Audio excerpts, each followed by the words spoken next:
Listen, not every American dream starts with success. Some start with an empty wallet, a broken car, and a heart that refuses to quit. This is the story of a young man who had nothing except the courage to fight for everything. If you've ever felt lost, this is your reminder to keep going. In 2019, in a small one-bedroom apartment in Columbus, Ohio, lived a 23-year-old young man named Daniel Carter, a kid who once believed America would hand him endless opportunity, but now woke up every morning to the heavy reality that dreams alone don't pay rent. Every day at 6 a.m., his alarm echoed through the tiny room he shared with his younger brother. Daniel would stare at the ceiling, ask himself if today would finally be the day something changed, then force himself up, splash cold water on his face, and whisper, "Keep going."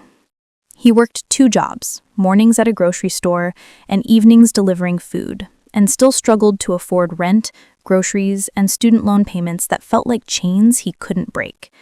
He had a bachelor's degree in marketing, but every interview email said the same thing: "We regret to inform you," or "We chose a candidate with more experience." And he wondered, how can I have experience if no one gives me the chance? One freezing January morning, his car broke down while he was driving to an interview he had waited months for.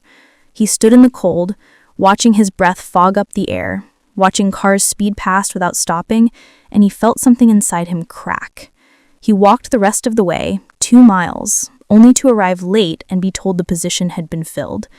That night, he sat on the floor of his apartment, unopened bills scattered around him, and for the first time he cried, quietly, afraid his brother would hear.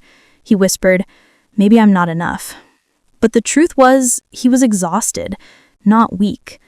The next week, Daniel got an opportunity to join a career workshop at a local community center. He didn't want to go, he felt defeated, but his brother pushed him, saying, "Just give it one chance. You always tell me not to quit, so don't you quit either." At the workshop, Daniel met a woman named Melissa, a former hiring manager who taught him how to rewrite his resume, how to tell his story with confidence, and how to apply for jobs that matched his real skills. She told him, "Your problem isn't ability, it's belief." Those words stuck with him. For the next 3 months, Daniel applied to jobs every night, 40, 50, sometimes 80 applications in a week. Most companies never replied. Some sent rejection emails within minutes, but Daniel kept applying, kept learning, kept moving. One day, he got a call from a tech company in Chicago for a marketing assistant role. He almost didn't answer, thinking it was another spam call, but when he heard the recruiter say his name, his hands shook. They scheduled an interview. He practiced for hours. He researched the company. He rehearsed his answers in front of a mirror until 3 a.m. On the day of the interview, he wore his only suit, slightly worn at the sleeves, but he wore it with pride. When the interviewer asked him, "Why should we hire you?" Daniel didn't talk about perfection. He talked about resilience, about working 2 jobs, about walking to interviews, about rewriting his life from scratch. He said, "I won't outsmart everyone, but I will outwork anyone. Give me a chance, and I won't waste it."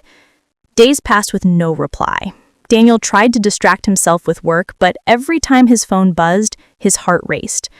Then, one evening, while he was delivering food, he got the email. "Congratulations, Daniel. We are excited to offer you the position." He froze on the sidewalk, tears filling his eyes. He called his brother and said, "We made it. Not we made it." His brother cried too.